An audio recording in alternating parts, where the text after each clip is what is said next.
Vous êtes sur 17 bails. Demain sera meilleur que si vous charbonnez. Donc, on était en train de parler justement des beatmakers et tout qui ont travaillé avec toi sur cet album. Ouais, il y a eu plusieurs beatmakers. Stonic Kill sur deux prods, sur la prod avec MPR, la prod bouddhiste en feat avec Glenn Precious. Il y a eu DJ Vénère sur Beautiful et sur Commando. Et c'est DJ Vénère qui a fait tout le mix et mastering de l'album. Il y a eu Sylar. Oui. Il y a eu Sylar qui est en France, qui a fait la prod avec ID Pizzle. Il y a eu Jacques qui est en France aussi, qui a fait la prod de l'outro, le dernier track, Outro-Flex. Et il y a eu d'autres beatmakers encore. En tout cas, j'ai travaillé avec plusieurs beatmakers. Il y a ce jeune-là, je le passe en big up, Keja. C'est un jeune qui est dans... Il est très talentueux. Il m'a fait deux bonnes prods, Bendo et Talangayo, Keja. En tout cas, big up à lui. Big up à lui que tu apprécies et tout autres. Et sans plus tarder, moi je pense qu'on va devoir parler de quelques tracks. Moi j'ai énuméré quelques tracks pour ne pas décortiquer tout, comment on appelle, tous les 16 tracks et tout. Mais par contre j'ai pioché au moins 4 à 5 titres et tout. J'aimerais que tu me dises un peu, voilà, en bref et tout, ce que tu as voulu ramener et tout, etc. Et puis, on va commencer par... Déjà, on rappelle que dans le truc, j'ai constaté qu'il y a des feats. Il y a pas mal de feats. J'ai vu un feat avec notre confrère, comment on l'appelle, de la RDC et tout, que tu as cité tout à l'heure. J'ai du mal un peu à prononcer son nom. C'est quoi déjà ID Puzzle, un truc comme ça. Oui, big up à lui. Je vois, il y a qui? Il y a un son avec l'artiste Jam, c'est ça? Jam Kiss. Et je vois, ouais, très talentueux, effectivement. On va justement parler de ça. Mais Nixo, est-ce que c'est... Je pense qu'il y aura quand même... Je ferai monter pas mal de personnes qui aimeraient peut-être poser des questions et tout. Voilà. Moi, je vais parler de... Le son Eyuma. On va commencer par Eyuma. Ouais. Qu'est-ce que tu as voulu ramener dans Eyuma? Parce que, franchement, j'ai écouté du sale. Là, j'ai écouté du rap. Sérieux. Les gars ont kické, mais salement. Eyuma, à la base, c'est mon délire à Bioman et moi et tout. Tu sais, Bioman, c'est vraiment mon petit. On est tout le temps ensemble. On enregistre un peu tout le temps, on fait plusieurs compositions ensemble. Donc on était au studio, on s'est dit ok, on enregistre, on n'a rien à faire, on va enregistrer un morceau. On a enregistré ce morceau et Yoma, il a fait le refrain, j'ai mis le couplet et tout. Et j'ai même fait le deuxième couplet, j'avais deux couplets, mais avant la sortie de l'album, j'ai dit non, il faut quand même que j'en profite pour donner de la force à d'autres jeunes. Voilà, Bioman, c'est déjà mon cadet. Il faut que je prenne d'autres jeunes, que je leur donne de la force. Donc, j'ai lancé un challenge. J'ai dit, voilà, je libère la prod de Yoma. C'est celui qui casse la prod. Voilà, il vient en feat avec moi sur ce son. Donc, il y a ces 4 jeunes-là qui se sont démarqués et j'ai pas pu les départager. Je les ai tous emmenés dans le feat et ils m'ont pas dessus, quoi. Ah ouais, donc sérieux, personne t'a dessus dans le truc, sérieusement. Est-ce que c'est des jeunes qui font partie de ton label ou je sais pas? Non, même pas. Je n'ai aucun bénéfice, Des amis comme ça au pif et tout. De la charité, quoi. Ah ça? Ouais. Et j'aime bien faire ça, j'aime bien faire ça. Ok. Non, mais c'est intéressant. C'est vraiment intéressant. Et comme tu as dit, Bioman, il a, comme on dit, il a imposé encore sa voix sur le refrain. Bah, ça a donné quelque chose, ça reste, hein. Il rate jamais un refrain, lui, Bioman. Et toi, t'es connu par tes punchlines et tout. Ouais. Ça, s'il faut en citer, il y en a tellement. Mais tu te vois pas changer peut-être de direction et tout, ta façon de défendre ta musique, ou bien tu restais parce que Nick Sozai, excuse-moi, mais moi j'ai connu Nick Sozai, je te découvre à l'époque et tout. Ton son, j'ai oublié le titre, mais je crois que le but ici c'est pas de faire la polémique, hein. Mais Kota Makambo, je crois. Ouais, Kota Makambo, c'est ça, non? Oui. Ouais, le son où tu clashes Biz-Ice et tout à l'époque et autres, voilà, c'est ça. Et depuis jusqu'à aujourd'hui, c'est le même, comment on appelle ça? C'est les mêmes fondements qu'on peut dire, c'est-à-dire ta façon de punchliner et tout, c'est toujours dans ce contexte. Est-ce que tu es en guerre contre toi-même ou tu aimes faire comprendre aux gens que voilà, surtout à tes confrères rappeurs et trucs, que voilà, ils n'ont pas ton level ou c'est quoi le truc? Parce qu'à chaque fois, tu persécutes les gars, tu vois un peu. Je suis dans l'ego trip. Je suis, euh, je suis dans l'ego trip. C'est un peu le genre de flow de Booba, tu vois. Ce genre de choses-là. Je rappe, mais c'est pas du clash. Je sors juste des choses en l'air comme ça, pourvu que ça soit bon, tu vois. Que ça rime bien, que ça ait un sens. J'essaie de dire tout haut ce que les gens disent tout bas, tu vois, ou ce que les gens se disent Bien. dans leur cœur ou dans leur tête. Moi, j'essaie de sortir ça dans mes chansons et c'est pour ça que les jeunes m'aiment, tu vois. Quelques réalités comme ça, Ouais. quelques phrases qu'on utilise dans la rue, tu vois, entendre ça dans une chanson, ça te met dans un mood, tu vois, tu te dis, ouais, tu t'identifies à ça. Donc moi, je me base sur ça. C'est sur ça que je me base, mais il n'y a pas d'histoire de clash et tout. Voilà, c'est de l'ego trip. Ouais, ça, je vois, je vois. Mais avant de passer à un autre titre et tout, j'ai une question. Quelle est la place pour toi et tout du clash dans le rap, la musique en fait et tout, voilà, tu vois. Est-ce que tu penses que un artiste et tout, hum, pour se faire parler de lui et tout, est obligé de clasher ou bien tu peux bâtir une carrière et tout très efficace jusqu'à la fin sans pourtant avoir les liens de clash et tout, et puis voilà. Je ne sais pas, chaque artiste a sa direction, mais le clash reste une discipline du rap. Donc le rap sans clash, Bien, ça n'existe pas. Le rap sans clash, ça n'existe pas. Sinon, on enlèverait les battles. Les rappeurs, quand ils ont un problème, ils se bien. départent par le clash. Voilà, c'est comme ça. Aujourd'hui, même ceux qui font de la rumba, du ndobolo, du zouk, ils se clashent. Voilà, donc le clash, c'est extrêmement important. Au lieu qu'on se batte, comme on est des artistes, on se bat en musique. Tu vois, c'est comme ça. Ouais. Euh, après, je sais pas si un artiste peut faire toute sa carrière en faisant du clash. Je sais pas trop, je suis pas trop sûr. La preuve est que, voilà, moi, ma musique, elle est large. Je fais plusieurs trucs. Je te sors des sons comme KKT, je sais pas si t'as écouté. Je te sors des sons comme Pétage, comme Dieu te voit, comme Kuzu. Ça te parle d'autre chose, quoi. Zéro clash, 100% réalité, et voilà. Nixon, t'as écouté l'art de guerre, moi j'ai même pas capté. Moi, j'ai pas capté l'art de guerre. Tu nous as emmenés dans une autre planète, là. C'est extrême. Je te jure. Je te jure. J'ai même Mhm. pas capté. Écoutez, pour ceux qui aimeraient poser des questions à l'artiste et tout, n'hésitez pas. Vous pouvez monter et tout. Signalez juste un message que voilà, vous voulez poser une question à l'artiste et tout. Voilà, je vous fais monter. Nick Sozai, on va parler du titre Nzete. Mhm. Tout- Ouais, j'ai écouté Nzete. Quel est le message que tu as voulu faire passer là-bas et tout, dans Nzete, avec le gars? Parce que c'était un Ah, peu chaud, les bails là. c'est un message adulte, tu vois. C'est un truc codé, Les Bamba gars et là, j'étais ici, Mais j'étais en vrai, c'est représentant. pas Ici, sur j'étais la tête. représentant. Mhm. Mais en vrai, c'est pas sur la tête au Bamba NGT. Au Bamba NGT place son sou. Tu vois? Ouais, Non, c'était un délire. C'était un délire. On était là au studio avec les gars et tout ça. J'ai dit, non, je veux faire un son différent, tu vois. J'avais chanté déjà deux, trois sons Love et tout. J'ai dit, je veux encore faire un son où je m'adresse à une fille, un truc comme ça, mais ouais, dans un autre délire. Dans un autre délire. Le gars, bien. le gars, il m'a envoyé une prod, Sailor, depuis la France. Il m'a envoyé une prod, j'ai dit ok, je vais enregistrer dessus. Dès que j'ai posé mon couplet, mon refrain, j'ai dit ah là, il faut ID Puzzle. Il faut ID Puzzle. Je l'ai écrit Bien.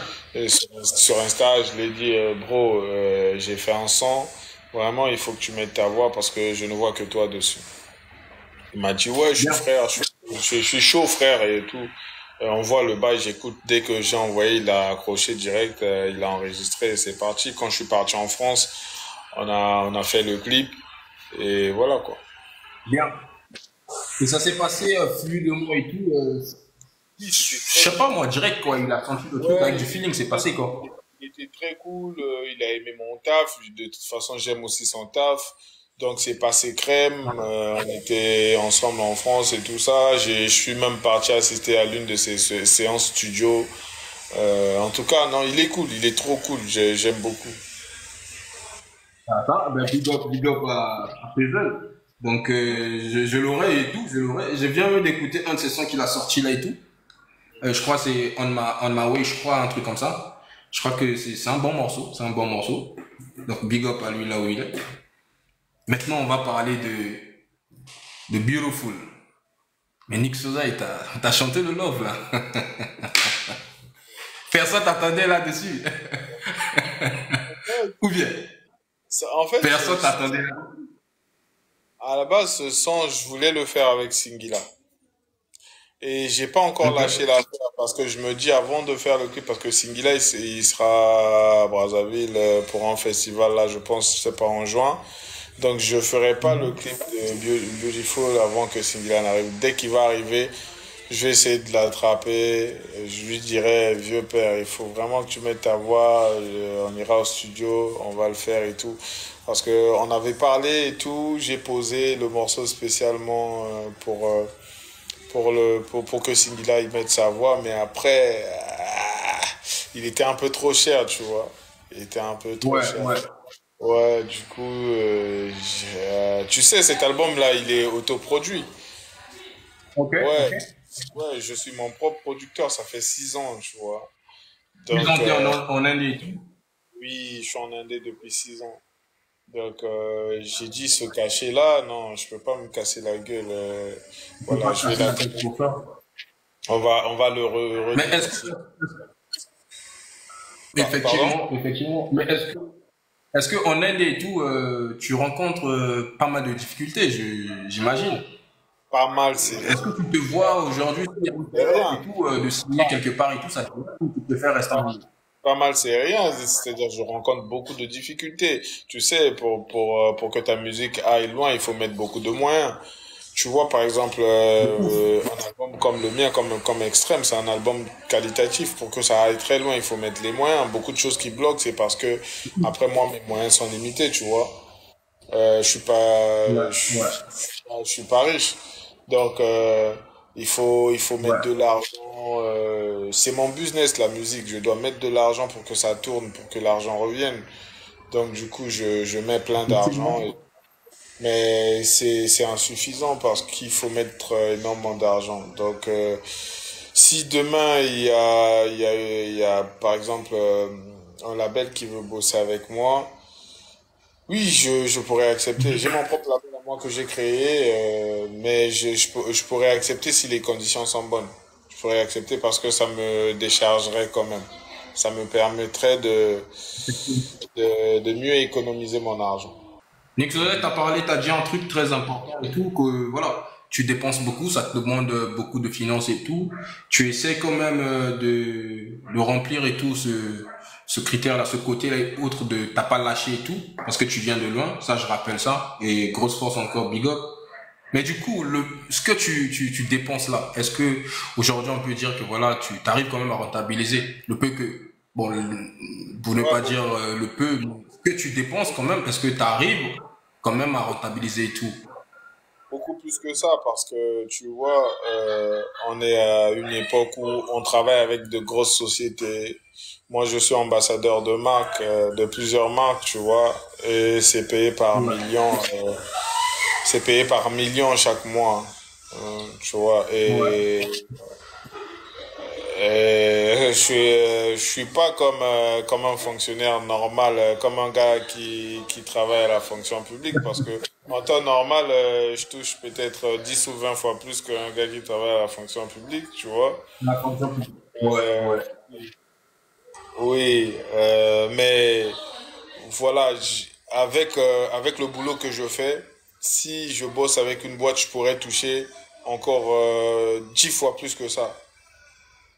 Bien, tu vois. bien. Déjà parce que Ouais. ce que je touche, il y a peut-être la moitié ou plus de la moitié qui doit repartir dans la production. Parce qu'il faut faire Ouais. des vidéos. Si tu en fais trois à l'année, ça peut te coûter entre 2 et 3 millions la réalisation Mhm. de trois clips. Et puis la promo va te coûter Effectivement. deux fois plus que ça. Donc Ok. si l'année, par exemple, tu gagnes 15 millions, Ouais. tu peux perdre entre 7 et 8 millions dans la réalisation de tes projets quoi, artistiques, quoi. Et du coup, Effectivement. tu, avec les dépenses de la vie, tu peux vraiment avoir du mal. Mhm.